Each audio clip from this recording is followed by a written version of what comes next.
사람들이 그래요. 인생에는 누구를 만나냐가 참 중요하다. 그래서 만남의 축복을 이야기를 합니다. 실상 그런 것 같아요.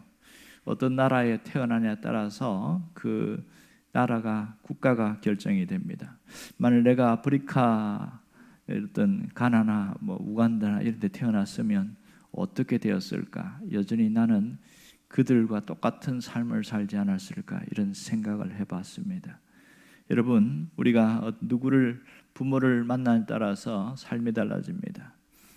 저희 부모들은 상당히 할아버지 세대는 굉장히 돈도 많고 땅도 많은 세대였는데 큰아버지가 그만 노름을 하는 바람에 다 날려먹은 그런 아버지 세대가 어려워지는 얘기를 들은 적이 있어요. 그런 거 보면 참 부모가 내가 어떻게 선택할 수 없는 부분이지만 어떤 부모를 만나에 따라서 가문이 결정되고요. 또 어떤 배우자를 만나에 따라서 그의 가정이 결정되는 것을 알 수가 있습니다. 여러분, 가족은 선택사항이 아니지요. 내가 선택할 수도 없고요. 그런 상황이지만 선택할 수 있는 건 뭐냐면 친구입니다. 어떤 친구를 만나에 따라서 그 삶이 달라진다는 것을 알 수 있습니다. 사람들이 가끔 그런 얘기를 하는 거예요. 우리 아이는 굉장히 착한데 친구를 잘못 만나서 이렇게 망가졌다고, 그래서 억울하다고 이렇게 이야기합니다. 경찰서 가서 하소연하는 부모들을 보면 하나같이 그렇게 얘기해요. 그런데 상담사들이 말은 또 달라요.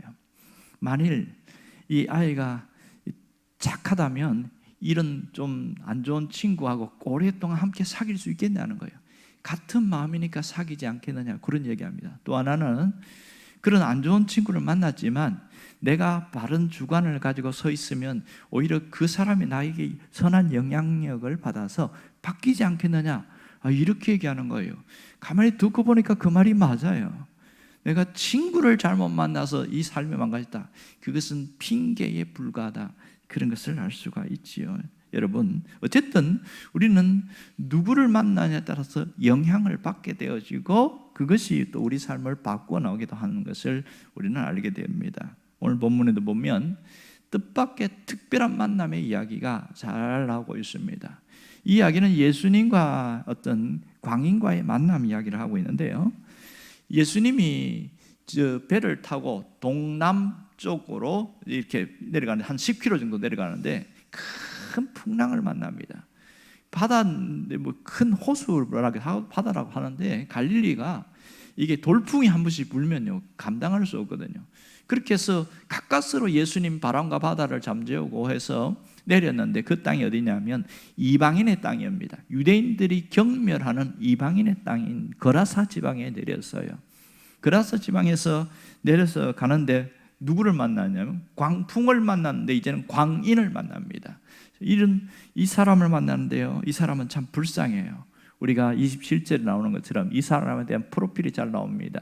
예수님 육신 내렸는데 이 사람이 어떤 사람이냐, 원래는 도시에 살던 사람이었어요. 이 사람이 시골 사람이 아니고 도시에서 젠틀한 사람이었다는 것을 말하고 있습니다. 그런데 어떤 연유인지 어떤 강력한 어떤 악한 영에 사로잡히게 되었고 귀신에게 시달림을 받는, 그러니까 자기 의지대로 살아갈 수 없는 그런 사람이었다. 불쌍한 사람이죠. 그리고 불행한 사람이고요. 여러분, 아무리 정상적인 사람도 이렇게 강력한 악한 영에 사로잡히면 사람이 달라지더라고요. 이렇게 되었는데 이 사람이 어떻게 살아가냐? 하나는 옷을 입지 않고 살아가요. 여러분, 정신이 이상하는데 그냥 이상한 게 아니라 어떤 악한 영에 사로잡혀서 이상하는데 이 사람은 옷을 입지 않을까. 그리고 옷을 입지 않은데 또 강력한 힘을 가지고 있어요. 그리고 집에서 살지 못하고 쫓겨났지요. 어디로 가냐면 무덤 사이에서 살고 있다, 이렇게 얘기합니다. 당시는 우리가 말하는 이런 복물 있는 무덤이 아니고요, 이스라엘에는 석회석으로 되어 있는 그 어떤 무덤이 그 속에 있어요. 그러니까 거기서 비를 피할 수도 있고 잠을 잘 수도 있고 그런 구조로 되어 있습니다. 그런 삶을 살고 있습니다. 자, 보세요. 옷을 입지 않고 집에서도 살 수 없다. 추방된 상태, 격리된 상태잖아요. 그러면 이 사람의 삶이 정상적인 삶이 가능했을까? 최악의 삶을 살아가고 있죠. 그 사람의 인격이란 자체가 없고요, 먹는 것도 먹는 둥 마는 둥 뭐 그렇게 살아가니까 삶 자체가 피폐하고 육체적으로는 쇠약해지겠죠. 무덤 사이에 산다니까 이거는 있을 정말 어렵습니다. 희한한 것은 여기서 예수님이 그 사람을 만나러 간 거예요, 아니면 이 광인이 예수님을 만나러 온 거예요? 여러분, 성경을 가만히 보세요. 예수님 육지에서 내렸어요. 그리고 이 귀신 들린 자가 예수를 만난다 이랬습니다. 서로 길을 가다가 만났다는 것을 알 수가 있습니다. 그런데요, 성경의 맨 끝에 보면 예수님이 그라사의 땅에 와갖고 만난 사람이 이 사람밖에 없어요. 이 광인을 만나고 그 다음에 다시 배를 타고 돌아갑니다. 그러면 예수님이 왜 이곳에 왔는가 하는 것을 알 수 있습니다. 여러분, 이방 땅이고 이 사람은 이방인입니다. 그리고 이방인 중에서도 인정받지 못하는 사람, 버려진 사람입니다. 주님이 왜 이 사람을 만나려고 하실까? 이것이 우리가 가진 초점입니다. 자신의 의지대로 살아갈 수 없고 자신의 인격은 없고 무너진 상태고, 그러니까 할 수 없는 어떤 강력한 힘에 사로잡혀 살아가는 이 사람을 왜 만나러 왔냐는 거예요. 35절에 보면 그 사람이 어떤 변화가 일어나는지를 말하고 있습니다. 함께 읽어볼까요? 사람들이 그 이루어진 일을 보러 나와서 예수께 이르러 귀신 나간 사람이 옷을 입고 정신이 온전하여 예수의 발치에 앉아있는 것을 보고 두려워하거늘 이랬습니다. 이 두려워한다는 건 경외감으로 두려워한다는 것이죠. 이 사람이 완전히 달라졌어요. 먼저 옷을 입었고 정신이 온전해졌다. 이제는 정상적인 사람이 되었다, 이런 뜻입니다. 막 이상한 말을 하고 혼자 막 떠들고 하던 사람이 예수의 발치에 앉아있다는 것은 예수님이 말씀을 전하는데 그 말씀을 잘 듣고 있었다, 이런 뜻이겠죠. 사람이 완전히 바뀌었습니다. 그러면 오늘 예수님이 왜 그라사 땅에 왔는지를 알 수 있습니다. 왜 왔어요? 이 한 사람을 만나기 위해서 왔다는 것을 알 수 있지요. 특별히 여기서 하나님이 어떤 분인지를 알 수 있습니다. 하나님은 정상적인 사람도 사랑하시지만 정상적이지 않은 사람, 특별히 멸시받는 이방인 할지라도 그를 사랑하신다고 주님이 말씀하고 있습니다. 특별히 예수님이 일부러 오셨다는 것을 우리가 초점을 맞춰야 됩니다. 이 한 사람 때문에 오셨다는 것을 뭘 이야기합니까? 아무리 세상에서 천하게 보이고 무시당하는 사람이라 할지라도 그렇게 고귀한 존재라는 것을 주님이 말씀하고 있습니다. 특별히 이 사람을 회복시킨 걸 통해서 뭘 알 수 있냐면 묶여있는 자를 자유케 하시려는 것, 이것이 주님의 목적임을 알 수 있습니다. 예수님은 지금도 묶여있는 자를 풀어주시기 위해서 이곳에 오셨다는 사실을 알아야 됩니다. 그는 철저하게 예수님 만나기 전에는 결박당한 자요, 묶인 자였습니다. 어떤 귀신, 어떤 보이지 않는 악한 영에게 묶여 있었고 죄에 묶여 있었고 어떤 삶의 환경에 묶여 있는 자로 살았습니다. 자기는 어떻게 할 수가 없어요. 만일 예수님을 만나지 않았더라면 이 사람은 이렇게 살다가 비참하게 죽었겠지요. 우리에게 중요한 교훈을 줍니다. 세상에 무시받을 사람은 아무도 없습니다. 하나님은 버림받는 사람이라고 할지라도, 세상에서는 버림받아도 하나님은 절대로 그를 버리지 않는다는 것이지요. 누구든지 예수님을 만나면 묶임에서 풀리는 역사가 일어난다는 거예요. 회복의 역사가 일어나는 겁니다. 여러분, 우리는 이런 사람에 비해서 훨씬 나은 사람입니다. 성경을 통해서 하나님은 이런 사람도 풀어주고 자유케 하기를 원하시는데, 오늘 여기서 하나님의 심정을 우리가 읽을 수 있어야 돼요. 그렇다면 지금 내가 사방에 쪼여오고 어려움을 당하고 있는데 하나님이 내가 이런 삶을 사는 걸 기뻐하지 않는구나, 풀어주는 걸 원하는구나, 이걸 알 수 있지요. 여러분, 사람들이 눈에 보이지 않지만 어딘가 묶여있는 삶을 살아가고 있어요. 정말 안타까운 것은 신앙생활 하는 분 중에서도 여전히 묶인 삶을 살아갑니다. 보이지 않는 사슬이 나를 묶고 있어요. 세상에서 보이지 않는 사슬이 묶고 있어요. 죄라는 것이 나를 묶고 있어요. 어떤 정신적인 것이 나를 지배하고 있어요. 그래서 우울증이나 불면증에 시달립니다. 이것을 예수를 믿었으면 이제는 좀 더 나아져야 되는데 여전히 나아지지 않고 있다면 얼마나 안타까운 상황입니까? 어떤 분은 어떤 사건, 어떤 사람 때문에 큰 충격을 받고 집에 들어가 가지고 3년 동안 집을 안 나오는 거예요. 그리고 하루 종일 방 안에만 있어요. 완전히 차단된, 단절된 그런 삶을 사는 사람이 있습니다. 이것을 히키코모리라고 이야기합니다. 그러면 당연히 찾아오는 게 뭐예요? 정신적인 문제겠죠. 생활의 문제겠죠. 육체의 질병이 찾아오죠. 그러니까 망가지는 일들이 얼마나 많은지 몰라요. 어떤 분은 사람 때문에 묶여 있습니다. 그 사람 중에는 가까이 있는 가족이 있습니다. 부모도 있고 자식도 있고요, 형제도 있고요, 또 아는 사람도 있고요. 그래서 묶여서 끌려서 살아가는 사람들이 있더란 말입니다. 어떤 분은 내 의지와 상관없이 어떤 굴레에 묶여 있는데 돈의 굴레에 묶여 있는 사람도 있어요. 그래서 벗어나고 싶어서 몸부림을 치는데 벗어나지 못하는 안타까움이 있습니다. 저마다 사람은 자기 삶의 문제에 묶여 있습니다. 이것을 벗어나고 하고 싶은데 자꾸만 더 망가지는 것 같고 주저앉을 때마다 위기의식이 오고 두려움이 찾아옵니다. 두려움이 찾아와요. 야, 이러면 내 인생이 무너지는구나. 자, 여러분, 안타까운 것은 묶여있는 자에게 나타나는 현상이 있는데 뭔지 아세요?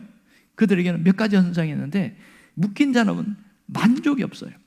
좀 여유가 생겼는데, 경제적 여유가 있는데도 만족하지 못하는 사람이 있습니다. 이 사람은 틀림없이 어딘가에 묶여있는 사람이라고 할 수 있겠지요. 그리고 항상 메마르고 항상 모자라고 항상 부족하고, 자기는 그렇다는 거예요. 자기는 항상 옆에 사람 볼 때는 당신 정도 되면 행복하게 살아야 되지 않아요? 그런데 자기는 너무 좋게 산다는 겁니다. 그런가 하면 아무리 수고해도 남는 게 없어요. 아무리 노력해도 열매가 없는 인생을 살아가고 있습니다. 또한 자유가 없습니다. 마음에 자유가 없어요. 기쁨도 없고 평안도 없고 소망도 없습니다. 그저 의미 없는 삶을 삽니다. 왜 삽니까? 못 죽어서 산다. 정말 이렇게 묶여 있습니다. 하지만 이런 자에게도 소망이 있습니다. 그것은 주님이 우리에게 찾아오셨다는 겁니다. 주님은 우리에게 자유를 주시기 위해서 찾아오셨습니다. 여러분, 이 점을 깊이 생각해야 됩니다. 세상에는 어쩔 수 없이 정신적인 시달림과 스트레스에 눌려 살 수밖에 없는 환경입니다. 가슴앓이를 하고서 고통하면서 살아갈 수밖에 없는 그런 환경이에요. 여기서 이것을 이겨낼 수 있는 방법이 예수님밖에 없습니다. 예수님은 우리가 싸워서 이길 수 없는 것을 이길 수 있게 해주시는 분입니다. 여러분, 예수님이 우리에게 자유를 주러 오셨다는 거예요. 어떻게 자유를 주십니까? 주님이 십자가를 통하여 우리에게 모두 이루셨다는 겁니다. 여러분, 십자가는 단순히 천국 가는 문제만 해결된 게 아니에요. 죄 문제만 해결된 게 아니란 말이에요. 우리를 묶고 있는 그 모든 삶의 문제까지 풀어주시려고 오셨다는 것을 알아야 됩니다. 그래서 십자가를 제대로 이해하는 사람은 그 십자가 안에서 온전히 자유함을 누립니다. 그래서 어떤 분은 뭐라고 그러냐면, 단순히 십자가를 쳐다보고 믿기만 하지 말고 십자가를 통과하는 삶을 사십시오, 이렇게 이야기를 해요. 십자가를 통과해야 됩니다, 이렇게 말합니다. 그 십자가를 어떻게 통과하지? 나무를 세워놓으면 나무에 구멍 뚫어놓고 내가 지나가야 되나? 뭐 그런 생각을 하지요. 여러분, 십자가를 통과하는 삶이 뭡니까? 이것을 처절하게 깨달은 사람이 바로 다윗이지요. 다윗은 시편 23편에 뭐라고 그랬어요? 사망의 엄침한 골짜기가 있는데 지날지라도 해를 두려워하지 않는 것은 주께서 나와 함께 하심이라. 이것이 해답이 될 수 있습니다.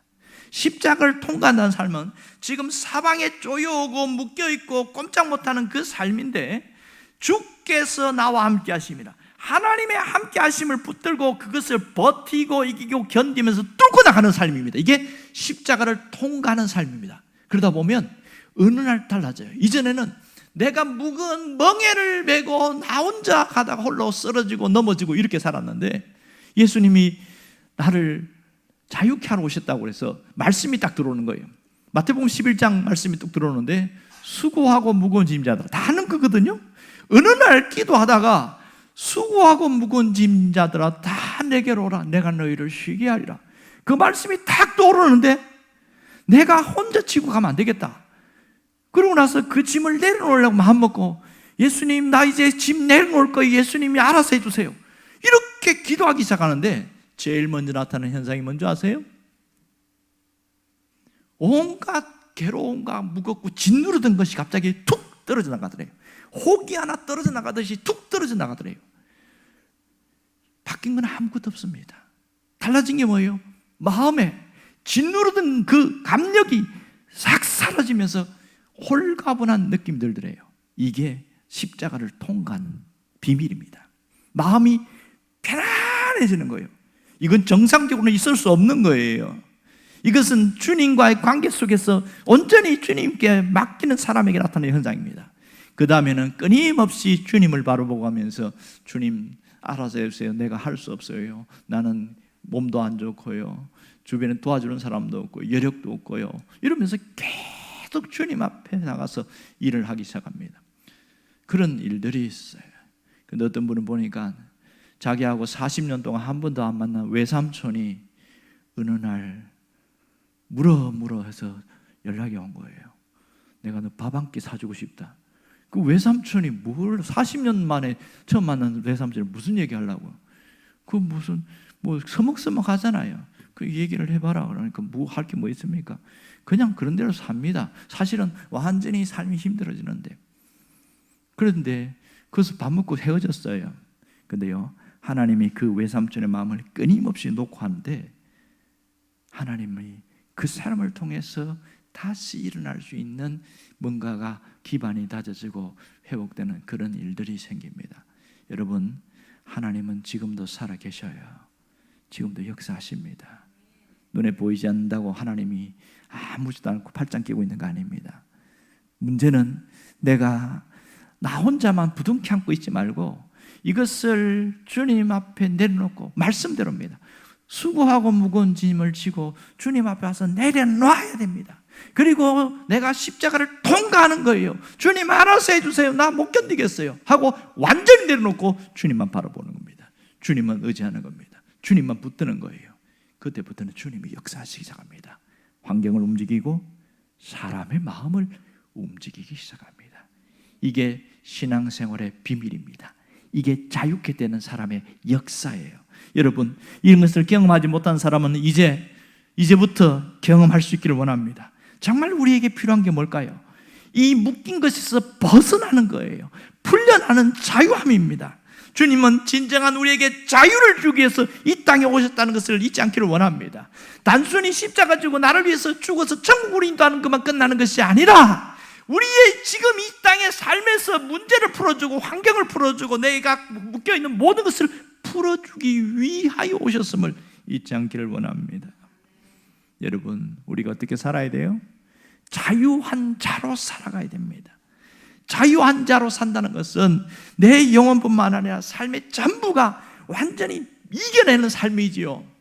여러분, 똑같은 삶이라도 상처가 있고 아픔이 있어도 거기에 짓눌려서 벗어나지 못하는 사람이 있고 그것을 딛고 이겨내는 삶이 있습니다.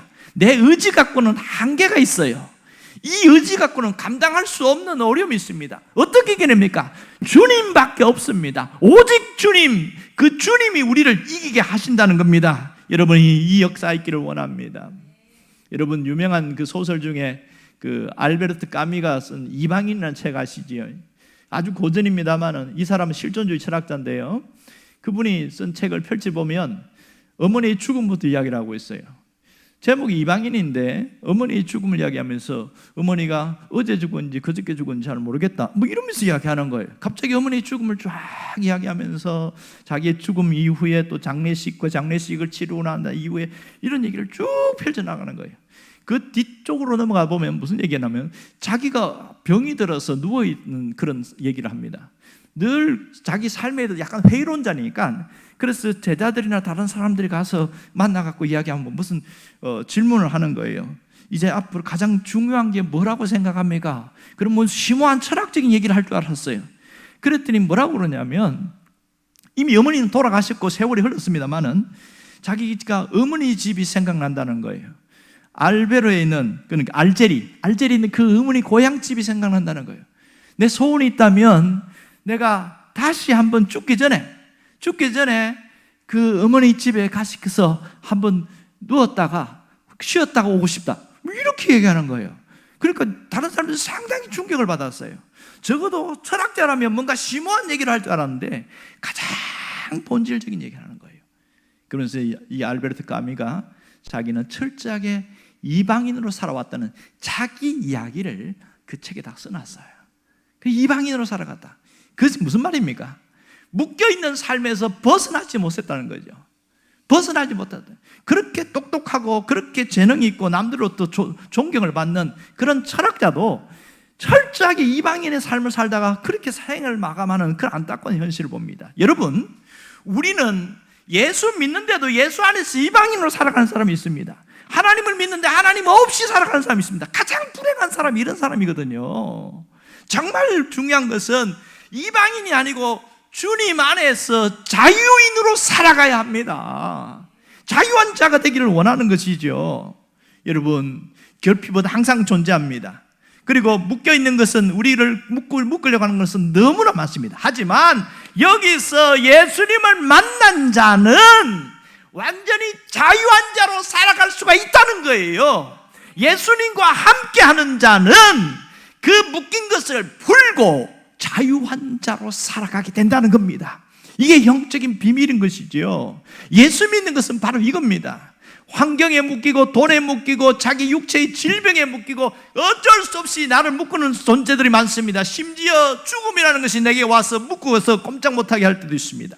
하지만 예수님과 함께하는 자는요, 죽음의 문제를 통과한 사람을 봤습니다. 어떤 교수님이 히브리어를 전공하신 분인데 나이가 많이 들어서 78세가 됐는데 병상에서 이제 누워 계셔요.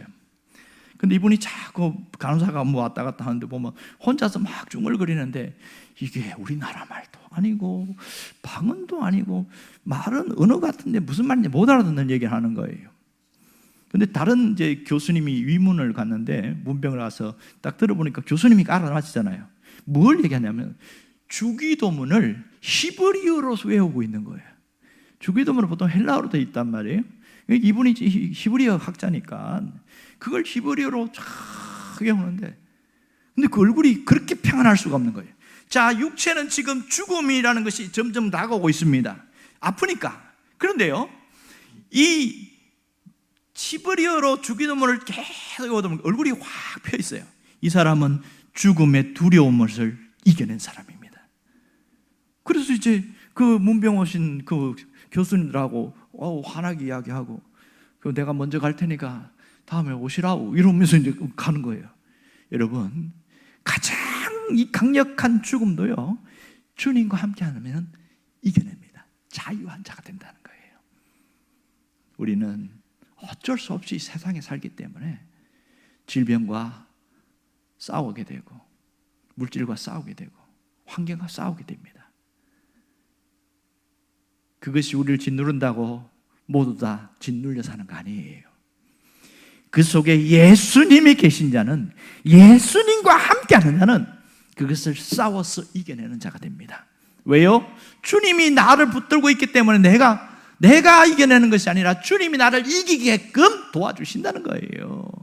그것이 이게 영적인 비밀입니다. 예수님을 만난 자는 이제는 더 이상 묶인 자가 아닌 자유한 자로 살아가게 된다는 겁니다. 여러분, 우리가 자유한 자로 살아야 됩니다. 자유한 자로 산다는 것은 두 가지입니다. 하나는 죄의식이 없어야 돼요. 죄에서 자유한 자입니다. 여러분, 가장 힘든 게 뭔지 아세요? 죄의식이에요. 죄라는 것 때문에 죄책감에 시달려서 벗어나지 못하는데, 이게서 완전히 자유한 자는 이 사람은 벗어난 겁니다. 또 하나는 두려움과 죽음으로부터의 자유입니다. 이러면 망하면 아닌가? 야, 이러면 우리 집 끝나는 거 아닌가? 이러다가 내가 죽는 거 아닌가? 뭐예요? 두려움이 밀려오는 거죠. 죽음의 공포가 밀려오는 것이죠. 거기로부터 자유할 수 있는 것이 주님입니다. 우리가 이 땅에서 온전히 누리는 자, 자유를 누리는 자로 살아가려면 나를 묶고 있는 모든 것을 끊어버려야 됩니다. 나를 묶고 있어 꼼짝 못하게 하는 고리를 끊어버려야 됩니다. 그 중에 고리 중에 하나가 뭐냐면 과거라는 아픔의 고리입니다. 과거라는 이 아픔의 고리가 나를 집요하게 무너뜨려서 꼼짝 못하게 하는데 끊으면 끊어집니다. 여러분, 이 또한 지나가리라. 이 또한 지나가리라. 저는 분명히 믿습니다. 우리가 자유한대로 나갈 때에 고리를 끊을 때 주님이 끊게 하십니다. 또한 우리를 붙들고 있는 어둠의 고리를 끊어야 됩니다. 그것을 학자들은 죄의 고리라고 말합니다. 여기에는 어둠의 고리는 보이지 않는 사람이 있고 환경이 있습니다. 눈에 보이지 않아요. 지배를 당하고 있는데 그것을 끊어버리는 것은 예수님 도와주세요 하고 그분을 붙들고 나가는 것이죠. 우리가 초청주일 행사를 하는데요, 이것은 바로 이 묶여있는 자, 묶인 자의 고리를 끊게 하려는 축제가 구원데이 세가지 총축제입니다. 구원데이는 천국으로 인도하는 날, 천국데이를 말합니다. 세가정 초청축제는 사람들이 묶여있는 죄의 고리, 어둠의 고리, 죽음의 고리, 절망의 고리를 끊어버리고 주님께로 초청하는 날입니다. 그러기에 이 새생명 초청축제에 억눌린 자, 묶인 자를 풀어 자유케 하는 그 일을 하기 위해서 하나님은 누구를 통해? 나를 통해 일하기를 원하신다는 것이죠. 주님이 여러분을 통해 일하기를 원합니다. 여러분, 내가 완전히 자유한 자가 되지 않았다 할지라도 일을 할 때 주님은 나에게 길을 열어주십니다. 온전히 주님 붙들고 승리할 수 있기를 바랍니다.